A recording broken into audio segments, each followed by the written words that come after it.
महाराष्ट्र लोकसेवा आयोग म्हणजेच एमपीएससीचा निकाल आज जाहीर झाला आणि या परीक्षेत नाशिक जिल्ह्यातला भूषण अशोक अहिरे हा पहिला आलाय। अभियांत्रिकी शाखेतून पदवीधर असलेल्या भूषणची उपजिल्हाधिकारी पदाकरता निवड झाली आहे, तर मुलींमधून साताऱ्याची पूनम संभाजी पाटील पहिली आली आहे।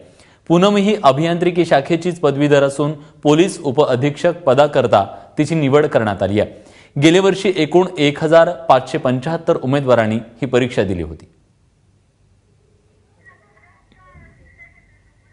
एमपीएससीच्या मुलींमध्ये म्हणजे बाजी मारली ती पूनम पाटीलनं।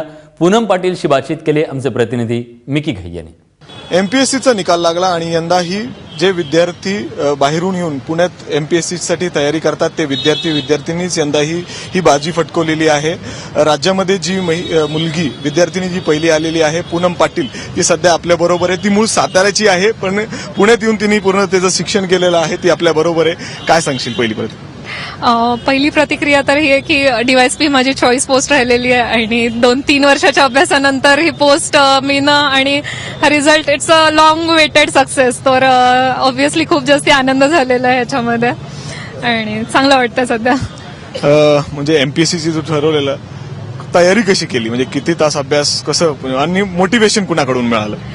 मोटिवेशनचं म्हणाल तर मोटिवेशन मला माझ्या घरातूनच मिळालं। माझे वडील स्वतः डीवायएसपी आहेत, तर मोटिवेशन आणि मोठी बहीण माझी जज आहे, तर मोटिवेशन मला त्यांच्या दोघांकडूनच मिळालं। आणि प्रिपरेशन पुण्यातच केलं। माझं इंजिनिअरिंग पुण्यात झालं, बी मेकॅनिकल इंजिनियर 2013ला। त्याच्यानंतर मी 2 वर्ष टाटा टेक्नॉलॉजीमध्ये डिझाईन इंजिनियर म्हणून जॉब करत होते आणि जॉब करत असतानाच प्रिपरेशन केलं। फक्त एवढंच आहे की जॉब करत अभ्यास करत होते त्यामुळे टाइम खूप लिमिटेड असायचा आणि तेवढाच टाइम यूज करायचा असायचा। म्हणजे त्यामुळे असं तासांचं काही लिमिट कधी स्वतःवर घातलं नव्हतं की एवढं तास अभ्यास झाला पाहिजे। फक्त एवढंच आहे की कंटिन्युटी राहिली पाहिजे, एक्झाम असो नसो, आणि रोजचा अभ्यास झाला पाहिजे। फक्त एवढंच पाहायचं की आपण जे काही एक्झाम्स येतात त्याच्यात पुढे पुढे चाललेलो आहे आणि आपण कुठे थांबत नाहीये बस। निकाल लागला जेव्हा तू काय करत होती, म्हणजे अचानकच तुला कळालं असेल कुणाकडून तरी का तयारी होती? निकालाची तशी चर्चा गेल्या आठवडाभर होतीच, एक्सपेक्टेड होतं, पण आता राज्यसेवा प्रिलिम्स येते 2 एप्रिलला, तर पुढच्या प्रिलिम्सच्या अभ्यासासाठी लायब्ररीतच बसले होते, अभ्यास करत होते आणि अचानक रिझल्ट आला, कळलं, वाटलं की ठीक आहे हा पण नेहमीसारखंच कोणीतरी मस्करी केली असेल, पण ठीक आहे खरंच रिझल्ट आला होता आणि सरप्राईज होतं ते। खरंच पूर्ण गुलालमध्ये ती भरलेली आहे। या ठिकाणी ज्या ठिकाणी ती अभ्यास करते त्या ठिकाणी उत्साहाचं वातावरण आहे। सगळे विद्यार्थी या ठिकाणी जमलेले आहेत, तिला अभिनंदन करतायत। डीवायएसपी तू म्हणजे यासाठी निवड झालेली आहे। पोलीस खातं तुला माहितीच असेल 24/7 आहे खातं, म्हणजे त्यामध्ये जाऊन काय वेगळं करणार? वेगळं असं बघू आता, तिथे गेल्यावरती फार चांगल्या पद्धतीने कळेल। पण पोलीस खातं 24/7 आहे, पण असं की आपण जसं म्हटलं जातं की आपल्याला आपल्या घरात आपण काम करताना कधी आपल्याला वाटत नाही की आपण काम करतोय, तसंच म्हणजे माझे वडील कायम म्हणतात की पोलीस प्रशासन हे एक फॅमिली आहे। तर आपण जेव्हा आपल्या फॅमिलीमध्ये काम करत असतो त्यावेळी कामाचा ताण एवढा नाही जाणवत, असं मला कायम वडिलांनी शिकवलं। त्यामुळे असं वाटतं की 24/7 ह्या जॉबचं असं फार प्रेशर वेगळं काही येणार नाही। आता पुढील काय तयारी आहे का? एमपीएससी म्हणजे युपीएससीची तयारी करते? युपीएससीचा तर विचार आहे सुरू आणि त्याची तयारी पण चालू आहे। जेवढं जास्ती करता येईल, शक्य होईल तेवढं करत राहायचं असंच आहे। मग पुढे युपीएससीची पण तयारी चालू ठेवेन। आई वडिलांना सुद्धा सांगितलं असेल तू साताऱ्यात येते, ते इथं नाहीयेत, त्यांच्याकडून काय आलं?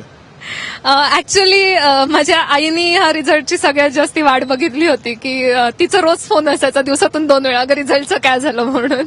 आणि फोन ठेवताना ती काय म्हणायची की टेन्शन नको घेऊ, चांगलाच येणार आहे रिझल्ट। तसं स्कोरही चांगलं होतं, पण रिझल्ट फायनल लिस्टमध्ये नाव दिसेपर्यंत थोडं टेन्शन असतं। सगळ्यात पहिले रिझल्ट आला तर आईलाच सांगितलं होतं। ती काहीच नाही बोलली, ती फक्त मला एकच बोलली की मी देवापुढे साखर ठेवते आणि मग तुला फोन करते।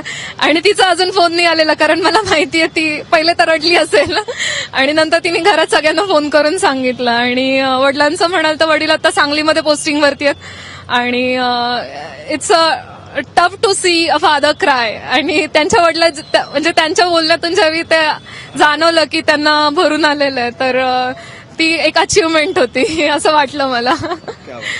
खरंच आज जे वडिलांचे डोळ्यात जे अश्रू होते ते सुद्धा आनंदाचे होते, तुमच्या यशाचे होते। खरंच ही जी पूनम आपल्या बरोबर आहे ती महाराष्ट्रात मुलींमध्ये, विद्यार्थिनींमध्ये पहिली आलेली आहे आणि पुढे देखील ती युपीएससीसाठी तयारी करणार आहे। तुला एबीपी माझातर्फे खूप खूप शुभेच्छा। कॅमेरामॅन विजय राऊतसह मिकी घई, एबीपी माझा, पुणे।